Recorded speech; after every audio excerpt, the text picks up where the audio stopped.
The following podcast is entirely a work of fanfiction. It is unofficial, unaffiliated, and unauthorized.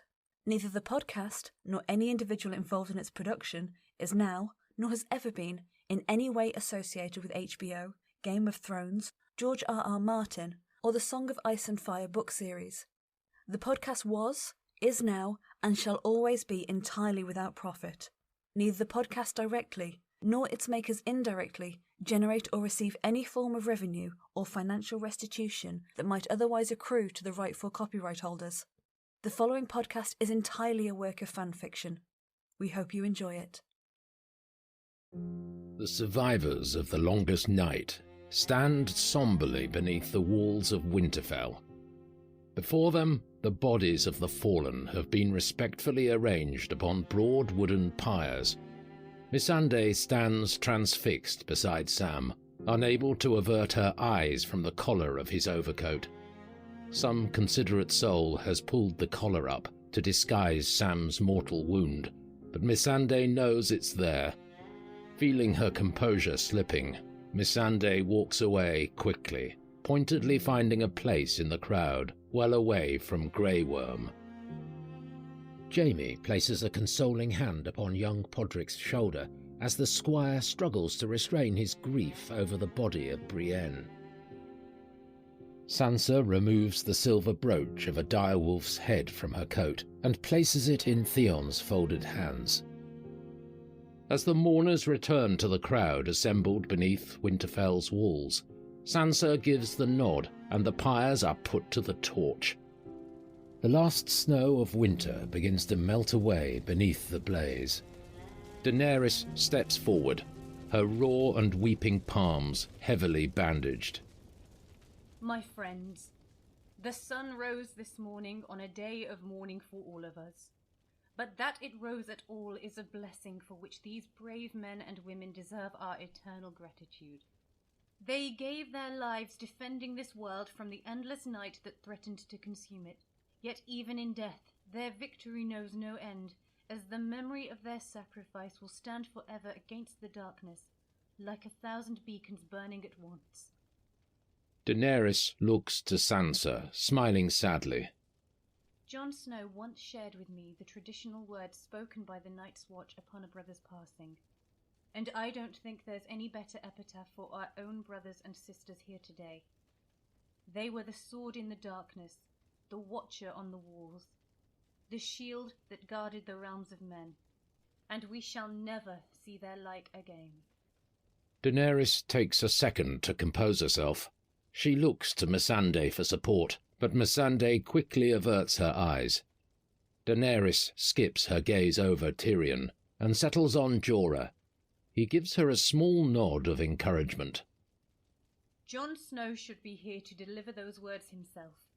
He was the first to ring the alarm, the first to take up arms, the first to lay down his life in the terrible battle that ended the Great War. My one regret is that I'll never have the chance to thank him, or to repay the debt I owe him, that we all owe him. But while I cannot hope to repay Jon, I can at least honour his memory. Jon died fighting to protect his family and his home. It's only fitting that he be remembered for that, and remembered not as Jon Snow, but as Jon Stark. That is my decree, and that is how he will be remembered. Daenerys walks to Sansa and Arya. For the second time, she surprises Sansa with an embrace. I'm sorry. I'm so sorry. With every pair of eyes upon them, the Lady of Winterfell gives Daenerys a perfunctory squeeze. Daenerys repeats the gesture with an impassive Arya, then strides by and enters the castle, her council following in her wake. Only Missandei waits with the mourners, watching the fires, a curiosity that does not go unnoticed by Sansa. She and Arya say nothing, but share a look that speaks 1,000 words in the secret language of sisters.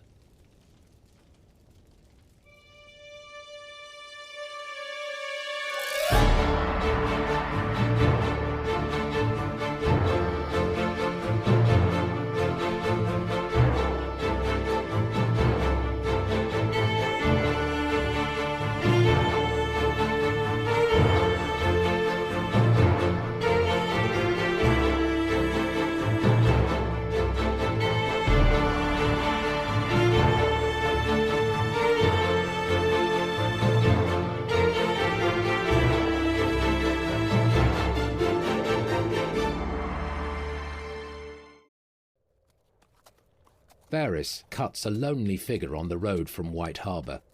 A bitter wind cuts across the fields. Varys shivers and pulls his furs tighter. Cresting the hill, Varys reins his horse to a stop and takes in his first sight of Winterfell. His relief at finding the castle still standing is short-lived.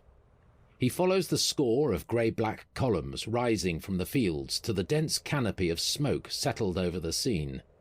A flash of movement draws his gaze to the sky over his head. He watches as Drogon climbs clear of a thin white cover of clouds and continues to rise, the dragon diminishing away to a small black dot as he flies beyond the limits of Varys's vision. Spurring his horse to a trot, Varys continues on towards Winterfell. Tyrion watches anxiously as Daenerys dives Drogon down towards the frozen southern fields, glides him low over the ground, then rises again to circle the castle once more. Jorah approaches. Still, she's been up there for hours. Tyrion casts a sideways glance at the large skin of wine Jorah carries.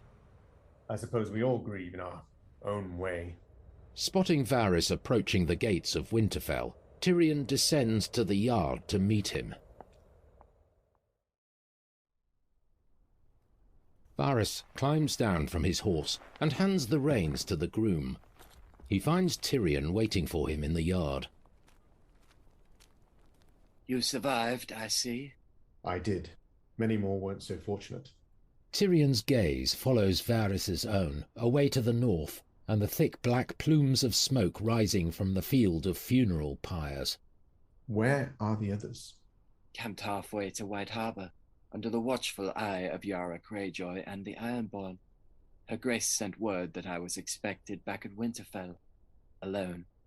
Varys raises his eyebrows at Tyrion's quizzical expression. I see our queen has progressed from ignoring her hand's advice to dispensing with it altogether. Why would she keep the women and children away? The northern women and children. It seems Daenerys does not share your confidence that Jon Snow provides her the north. She wouldn't do that. She would never make hostages of innocent women and children. I can only conclude that Daenerys has decided now is the moment most opportune to reveal to Jon Snow the truth about his parentage. Should Jon or his dear sister Sansa think to push his claim to the throne, they now have several thousand reasons to think again. It's Tyrion's turn to arch his eyebrows. He grimaces, as though Varys has just committed an embarrassing social faux pas. What is it? Why are you making that face? Remember when you said you felt superfluous? That there was too much these days that you didn't know? I remember. What of it? I don't think that feeling's going away anytime soon, I'm afraid. Come. There's a lot you need to know. Tyrion looks south and watches Drogon perform another circuit over the fields. None of it good, I'm afraid.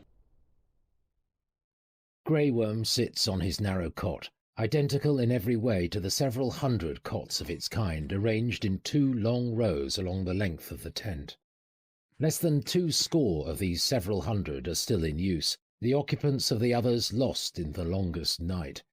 Grey Worm has his leathers pulled down below his knees, inspecting a line of ragged holes in his upper thigh, each hole over an inch in diameter and heavily encrusted in dried, copper-coloured blood. Grey Worm prods at the topmost hole and flinches in pain. Taking up his knife, Grey Worm holds the blade over a candle positioned beside his cot until he's satisfied the steel is suitably heated. Gritting his teeth in readiness, he probes into the wound, digging about in his thigh with the point of his knife. Finding what he was looking for, he begins to angle the hilt downwards, using the blade like a crowbar jimmying a loose board. 5 more agonizing, endless seconds later, and he succeeds in dislodging the foreign body from his flesh. It drops to the trodden grass carpet of the barracks, and Grey Worm gratefully tosses his knife aside and plants a hand over the wound, a fresh flow of blood already staining his coarse woolen blanket. He reaches down and retrieves the piece of shrapnel, bringing it up to the candlelight for inspection. Between thumb and forefinger, Grey Worm holds the 3-inch-long, white-grey forefang of an adult direwolf. Grey Worm sneers and places his trophy with bitter satisfaction on the rolled-up tunic he uses for a pillow. Packing a wad of fabric rags on his thigh, trusting in the sticky hot blood there to hold these makeshift bandages in place, Grey Worm pulls up his leathers and stands. Determined not to allow himself a limp, he walks with an affectedly natural pace up the aisle of the cavernous, empty barracks and exits at the far end. Squinting in the morning sun, he spots Missandei crossing the open field towards him. He hurries out to meet her as best his aching leg will allow him, directing her away to a smaller supply tent on the opposite side of the encampment's central avenue. Grey Worm follows Missandei inside, but has barely dropped the flaps off the entrance behind him before Missandei turns to confront him. I'm not going to ask why. I already know. But I need you to tell me how. How could you do something so cruel? So monstrous? I did it for my queen. For the new world she will build. That's not what I asked. I need to understand. I need you to explain to me how you could slit an innocent man's throat like it was nothing. Grey Worm has no answer for her. Would you have killed Bran Stark too, if I hadn't been there? Bran Stark is dead already. Varys knows. Tyrion knows. You're going to kill them too. They would not betray our queen. You don't know that. We never know what people are capable of. What about me? Did you kill me? Never. I could never hurt you. You know this. I thought I did. Did she tell you to do it? No. Torgonudo, look at me. Did Daenerys tell you to kill Samwell Tarly? No. Missandei searches Grey Worm's face for the truth, but finds only a stranger looking back. You know many tongues, and you are a good friend. This is how you serve our queen. I am a killer.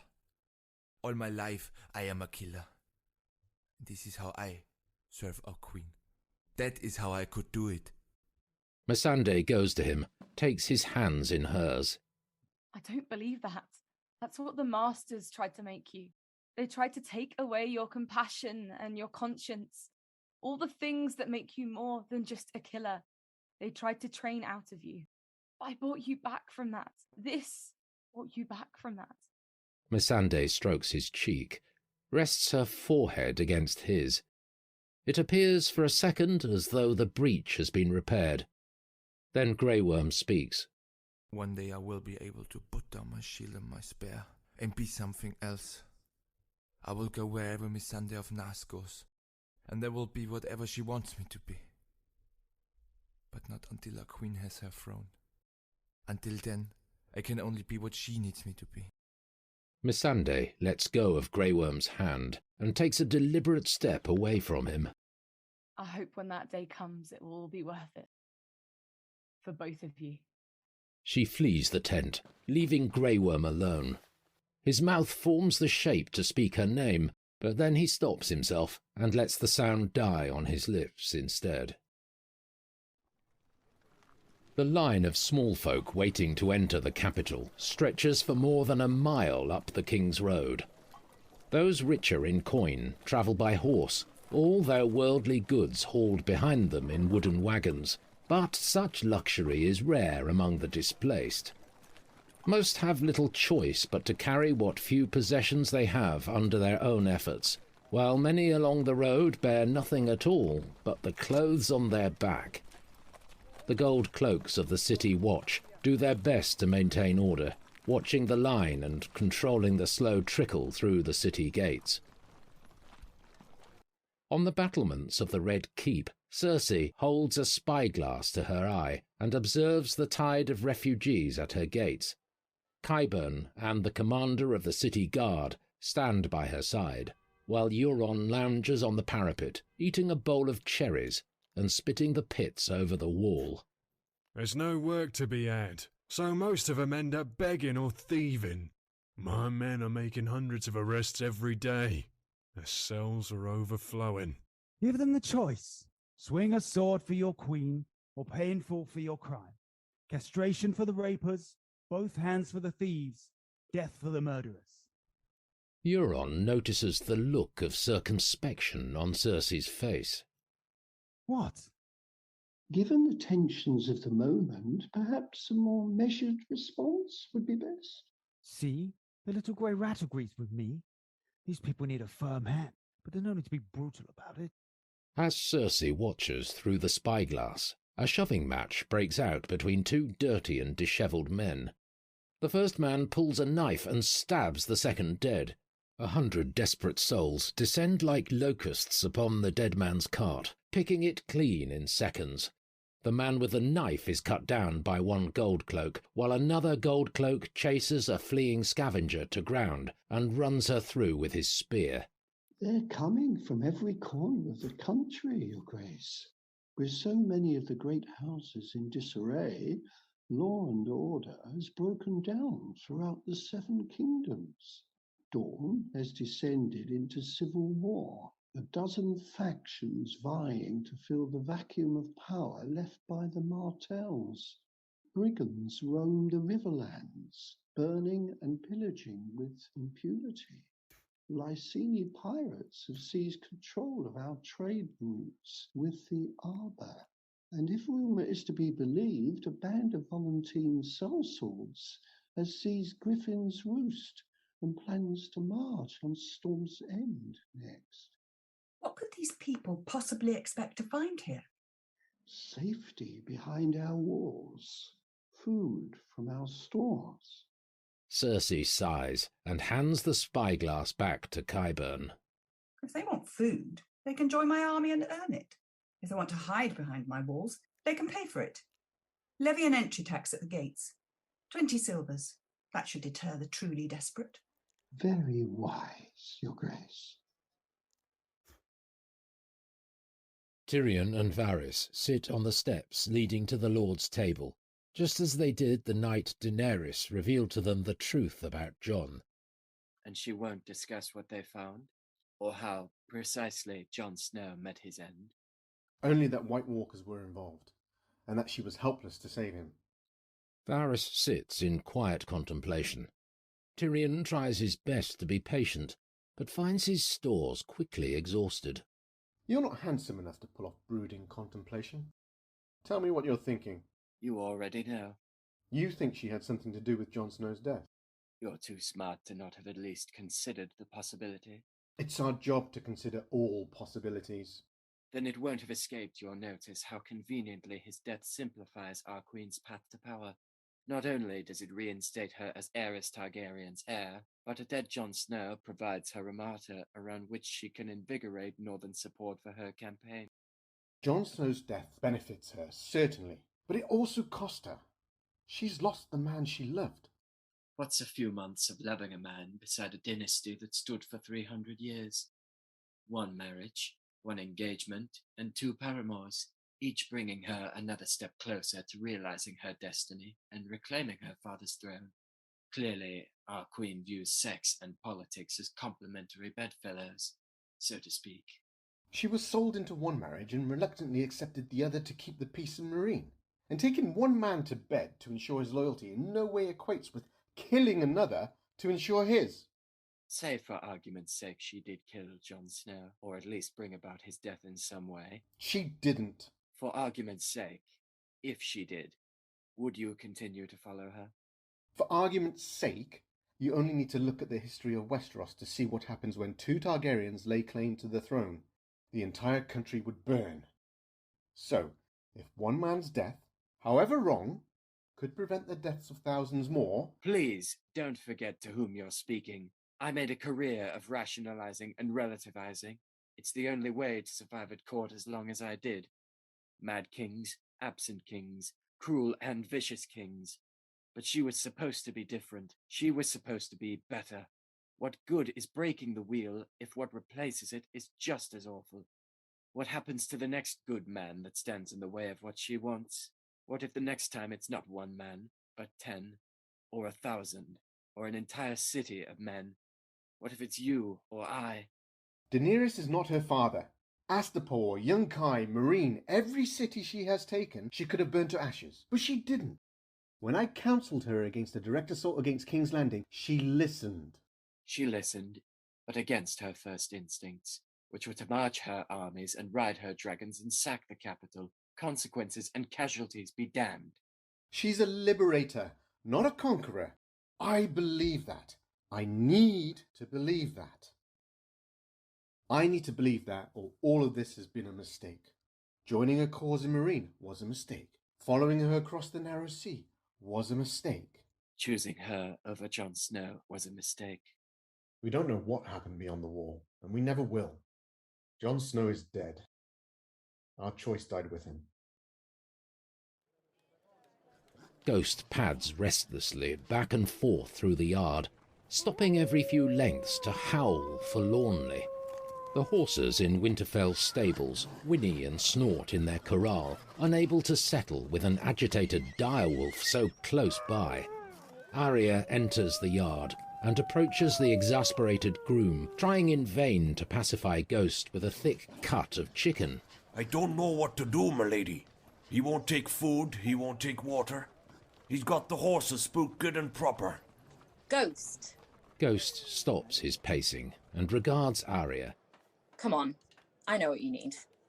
Arya begins towards the castle. After a moment's hesitation, Ghost trots past the relieved groom and falls into step beside her. Jorah nurses a skin of wine as he watches Daenerys ride Drogon high above Winterfell. Just as he's about to give up hope and return to the castle, Daenerys finally brings Drogon into land. Jorah descends from the battlements. Daenerys climbs down from Drogon and meets Jorah before the castle's gates. Shall we begin? Daenerys strides past Jorah without waiting for his reply. Sansa sits at Bran's bedside, working at a prayer wheel she's making for her brother. Bran lies on his back beneath the covers, his eyes closed to the world. Every few seconds, Sansa glances up to reassure herself the furs are still rising and falling in steady rhythm. Arya holds open the door. In you come. Ghost lopes into the room and bounds up onto Bran's bed. He sniffs about Bran appraisingly, then settles down to snooze across Bran's legs. Sansa smiles at the sight. Arya regards her sister with a cool eye. You really think a prayer wheel will help? No, but I need something to keep me busy. Step outside this room and you'll find plenty. Sansa meets Arya's stare with one of her own. This is where I need to be. You understood that for Ghost. How can you just sit here? I'm not just sitting here. I'm taking care of our brother. What about our other brother? The one that flew north of the wall with his dragon queen and never came back? What would you have me do? Something. Anything. You know there has to be more to it than she claims. They're ambushed by whites and somehow she escapes, but Jon doesn't. So what exactly do you believe did happen, if not what she told us? I don't know. But why is that the first time you're asking that question? You're the one that's always been suspicious of her. Suspicious she would use Jon and turn him against his family, not that she'd murder him. It makes no sense. Why? Because she loved him. Don't tell me you actually fell for that tearful performance of hers this morning. Because she needed him. Whatever her true feelings for Jon, having him by her side was essential in securing Northern support for her cause. What possible reason would she have to throw that away? The Stark sisters are surprised to find Jaime standing in the doorway, looking apologetically awkward. Forgive me. I can see you in the middle of something. I'll come back. It's all right. I was just leaving. Jaime steps aside to let Arya pass. Arya. She stops in the doorway and looks back at Sansa. We'll talk again later. Don't do anything stupid before we do. Without a word of farewell, Arya departs and leaves Sansa and Jaime alone. Ghost's ears, pricked up at Jaime's arrival, flop back down, and the direwolf yawns sedately. I can't tell you how sorry I am. For both your brothers. Bran's strong. He pulled through once. He'll do it again. Jaime's eyes flit to Bran, but only for the briefest of seconds. I hate to ask this, and I know it must seem rather perverse dwelling on one death among tens of thousands. It's all right. I understand. I feel so selfish focusing all my grief on Jon and Theon and all my hope on Bran. If it helps at all, I do believe there's more than enough of both to go round this morning. You came to ask about Bran. Has there been any word from the scout you sent south? Nothing yet. There's lots of inns and lodging houses between here and Moat Cailin. It will take time to visit them all. I circulated Bron's description among the men clearing the fields in case he and his companions somehow became caught up in the battle, but... But finding 2 bodies among so many is almost as absurd as dwelling on one death among tens of thousands. I appreciate the effort nonetheless, Lady Stark. I'm so sorry about Brienne. She never shared the details, but I know there was something real between the two of you. Jaime's attention shifts to the table, on which Brienne's sword rests in its scabbard. You know, I gave her that sword. Oathkeeper, she called it. A good name. It's yours to take. I'm sure Brienne would have wanted you to have it. Actually, I came to offer you my own. You want to enter my service? I think I've had my fill of service for one lifetime. I was speaking literally. Jaime draws his sword and holds it out before him. Both these blades were forged from your father's great sword. After my father had it melted down, he gave that one to me. I passed it on to Brienne before she left King's Landing in search of you and your sister. He gave this one to Joffrey. Sansa reaches out, runs her fingers lightly along the blade. She has to hold back tears. This is the closest she's been to her father since that day before the great sept of Baelor. Your father and I were never friends, but I never doubted his determination when it came to protecting the people he loved. I respected him for that, and I was proud to wield his sword defending Winterfell. I hoped perhaps it might go some way towards atoning for the wrong my family did to yours. Now you have both blades. You can have your father's sword reforged.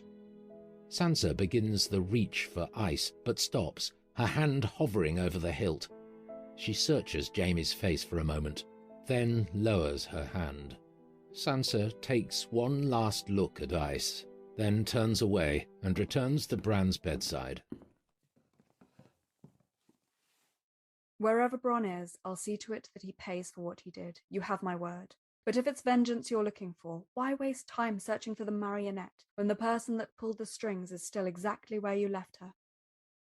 I was thinking it's about time I went back to King's Landing. You're going to kill Cersei? I think perhaps I am. Then you're going to need your sword a while longer. Just bring it home when you're done, Sir Jaime. Sansa takes up her prayer wheel. Jaime, a wry smile at the corners of his lips, returns the sword to its scabbard on his hip. As you wish, my lady. Jaime turns to depart. Sir Jaime, one last thing. Sansa retrieves Oathkeeper from the table. Daenerys and the members of her council stand around the table bearing the map of the battlefield. Daenerys watches as Tyrion sweeps his arm across the map, pushing all the markers denoting the Night King's army into a wooden box. Now for the difficult part. What were our losses? 60,000 of Raki dead, 15,000 wounded, my queen. 3,000 Unsullied dead, 1,200 wounded. 10,000 Knights of the Whale dead, 1,600 wounded. 6,000 Northern dead, 2,000 wounded. What does that leave us? 20,000 of Raki, 3,800 Unsullied.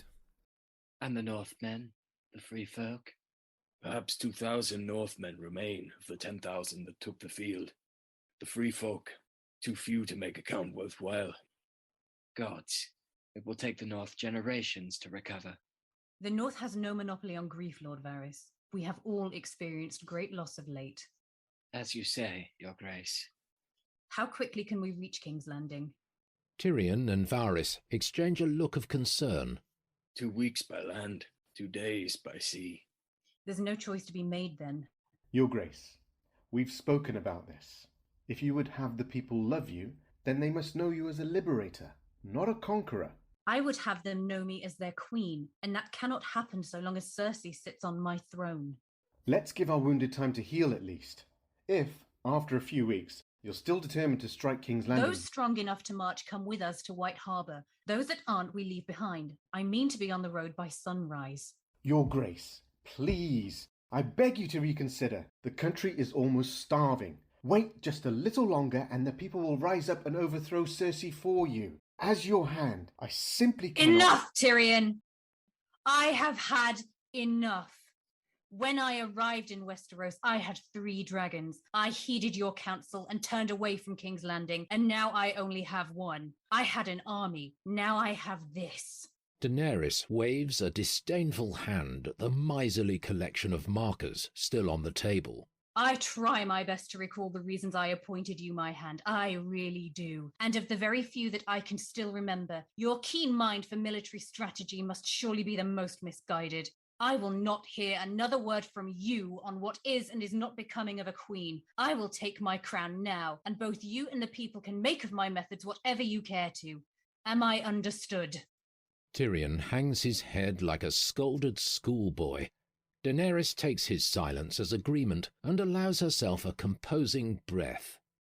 Lord Varys, please convey to Sansa my intentions. Tell her to have her men ready to depart at first light. You stay. I shall have to find some way of making myself useful. I just hope errand boy doesn't prove too complicated.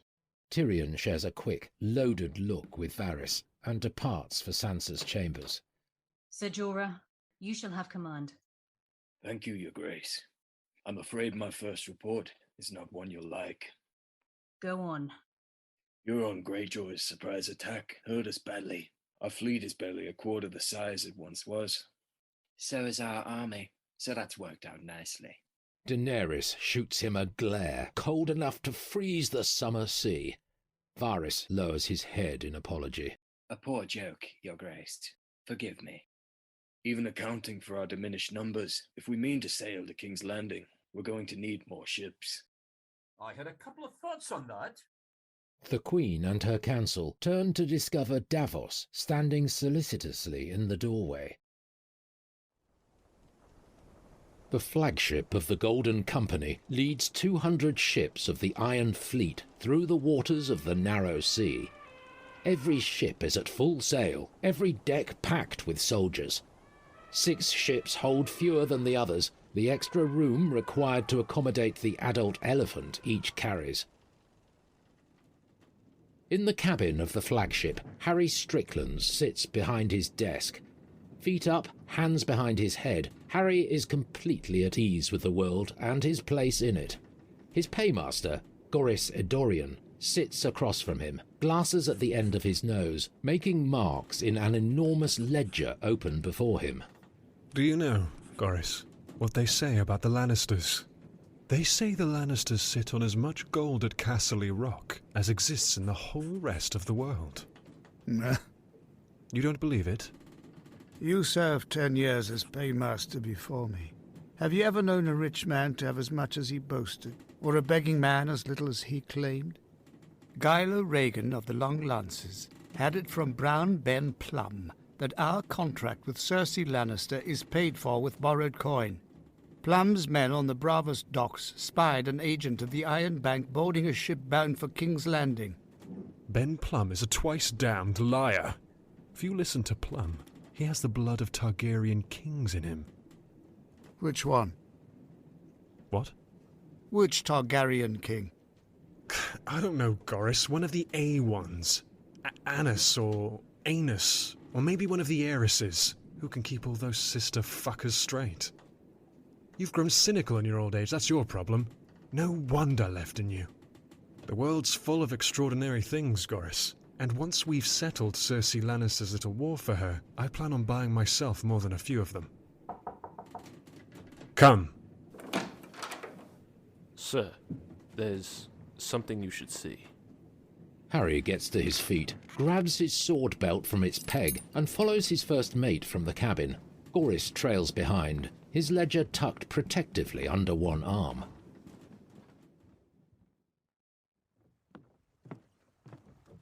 Harry strides to the bow of the ship, cinching his sword belt about his waist. He follows Watkins's unnecessary point to a rocky outcrop poking above the waves. You disturbed me for this? As the flagship sails closer, Harry realizes there's a lone figure standing atop the rocks. Yara Greyjoy waits patiently for Harry to come within hailing distance. Ahoy! Harry looks at his companions, confounded. Are you in distress? Not particularly. Was your ship sunk, perhaps? No. No ship. Well, then how did you get here? A friend gave me a ride. Would you mind telling me exactly what it is you're doing? Waiting for you. Harry's brow knits together, and he looks to his paymaster and first mate in exasperation, gets only shrugs in answer. What business could you and I possibly have with one another? You're going to give me your ships. Your men, too. You can come along as well, or you can swim back to Pentos. You have a say in that last part.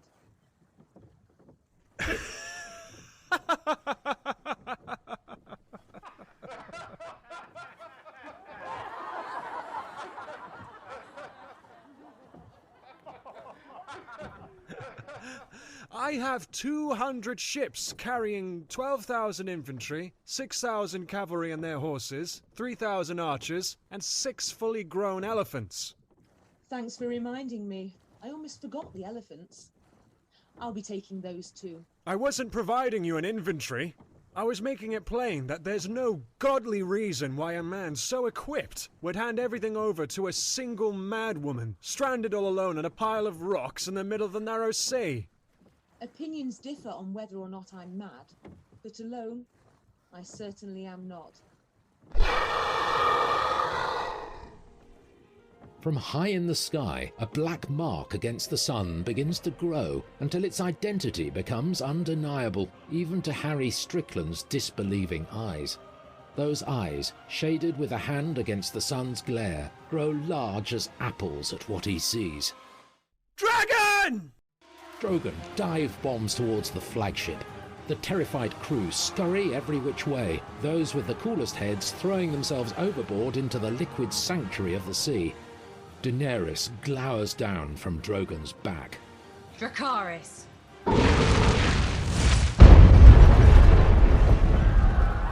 Harry manages to dive clear of the ship, barely a second before it explodes in a ball of dragonfire, but Watkin and Godrys have no such luck. Spotting one of the elephants, Drogon swoops down, sinks in his talons, and heaves the great pachyderm into the air. The elephant trumpets in terror. Drogon tries his best to toss it up into the air before him, readying it for a blast of dragonfire, but fails each time, only just catching it again after each miss. Finally, he gives up and petulantly tosses the elephant back in the vague direction of where he found it.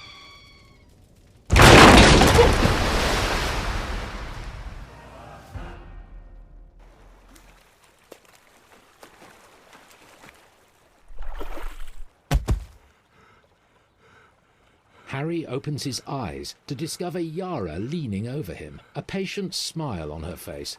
She points a finger in the direction from which the fleet was sailing. Pentos is that way, if it helps. The survivors of the longest night sit at supper.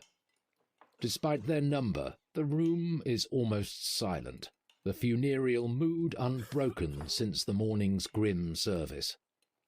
Sansa and Tyrion enter together and take their places at the Lord's table. Sansa remains standing and waits until she has the room's attention. I know how strange this feels, sitting together here in the warm, eating good food and drinking good wine, when there are so many empty seats. Podrick looks to the empty place across from him. Davos at the bench, so recently occupied by Sam and Ed. But our friends did not lay down their lives for us to squander our own. Instead of dwelling on what we have lost, let us celebrate what we have gained. Every moment we're alive is a gift from them to us, and the greatest honor we can pay them is to fill those moments with all the happiness and joy and love we can find. So please, eat, drink, and most of all, live. Sansa raises her cup. To the fallen. The room drinks its silent toast. Sansa gives the nod, and a troupe of musicians enter the great hall, a team of servants following behind, with a dozen huge casks of ale. A lovely sentiment, gracefully delivered, my lady. If you'll excuse me, it's past time I got back to my brother. Of course. I'll have some supper sent up to his chambers for you. Tyrion stands respectfully, and Sansa makes a stealthy departure for Bran's bedside, sidling close to the wall to stay apart from the merrymaking. Passing through the doors and into the corridor beyond, she finds her path blocked by the arriving Daenerys and a pair of her guard.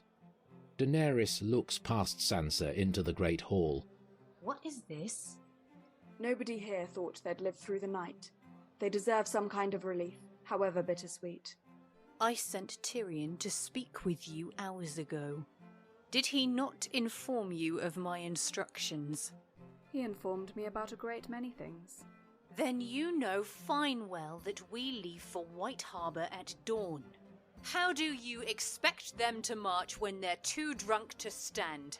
Every man in the Northern Army is exhausted, injured, or dead. They aren't marching anywhere. We had an agreement. You and Jon had an agreement. We had an agreement. Once the Night King and his army were defeated, we turn our combined strength against Cersei. We may have defeated his army, but the Night King is still out there somewhere. My men cannot defend their homes if they're down south fighting in your war. I am your queen. All men are my men, have always been my men, and I will march them where and when I please. These were Jon's men. They fought for you because so did Jon. Now they're my men, and they fight for the North, and the North alone, because so do I. Daenerys and Sansa glare at one another. Finally, Daenerys reaches a decision. She marches past Sansa and into the great hall.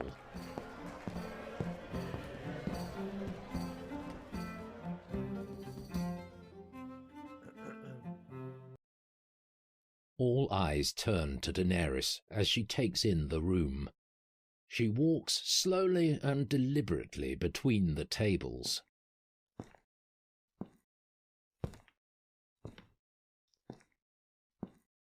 Sir Davos Seaworth.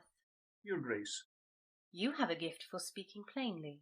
An admirable quality in a man, even more so in an adviser. I hope Lord Tyrion doesn't take that personally, Your Grace. Tyrion raises his cup to Davos in acknowledgement of this good-natured slight at his expense. Lord Tyrion has a great many other qualities, but I do not want a dozen Tyrions advising me any more than I want none at all. A ruler needs all kinds of service, and a good ruler knows that the same holds true for different perspectives on life. I would very much like to have yours as my master of ships. Your Grace, I don't know what to say. Speak as is your custom, and plainly say, yes, your Grace. In Jon's absence, Davos looks to Sansa, but unless she intends on making a very public scene, Sansa has little option but to simply watch along with everyone else. Yes, Your Grace. Thank you. Daenerys strolls on down the aisle, taking the measure of the faces around her. Tormund, the Bane of Giants, leader of the Free Folk. I hear you have almost as many titles as I do. No lordship, though.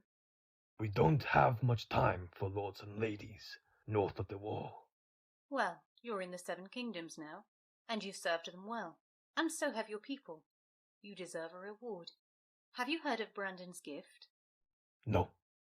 The first 50 leagues south of the wall was given to the Night's Watch in perpetuity by Bran the Builder. It's good land, I'm told, but entirely uncultivated.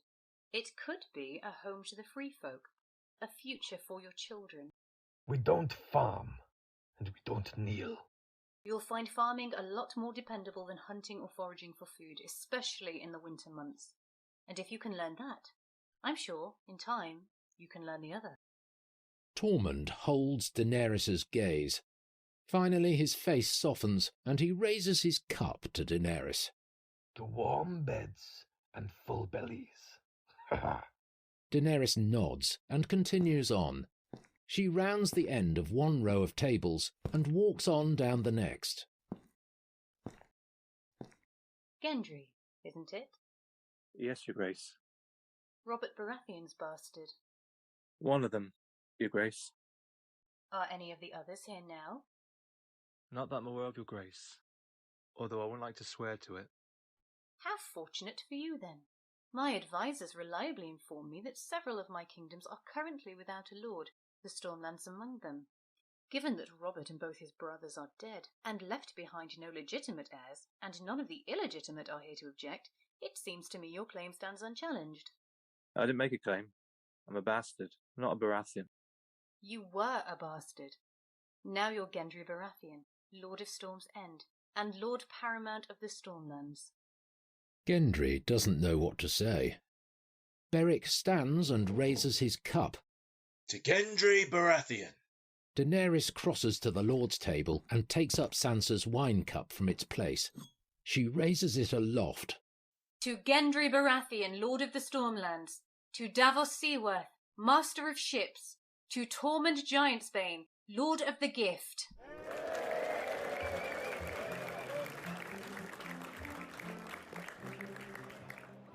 Daenerys drinks, never breaking eye contact with Sansa. Daenerys strolls back to Sansa at the doors, speaks only for her hearing. Perhaps I spoke too hastily. I'm rather enjoying the festivities after all. Sansa strides from the hall. Daenerys follows after her, holds up a hand to prevent her guards from following.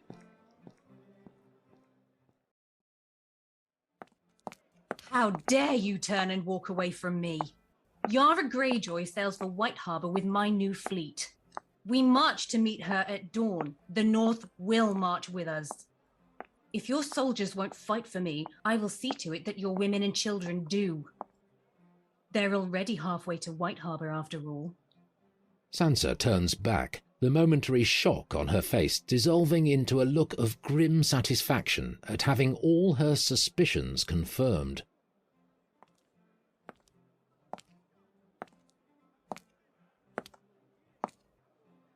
There she is. Tell me, did Jon get to see the real Daenerys Targaryen before he died, or did you send him to his grave still believing you were something better? I didn't. Didn't what? Didn't kill him? I wasn't sure of that myself at first. After all, what could you possibly stand to gain from Jon's death? And then I learned the truth. I loved Jon. Perhaps there's some truth in that, so far as someone like you can ever care about anything as much as their own ambition. Sansa takes a step closer, her face just inches from Daenerys's own. I don't care who his real father was. Jon was too good a man to ever bear the name Targaryen. Daenerys flinches as though struck. Sansa knows. Deliver our women and children safely back to Winterfell, and the North will sail to King's Landing with you. But it will remember what you did. The North always remembers. Daenerys' jaw tightens, and she starts after Sansa. Silent as moonlight, Arya emerges from the shadows and blocks her path. Hands clasped behind her back, Arya glares at Daenerys, daring her silently. Daenerys retreats back to the Great Hall.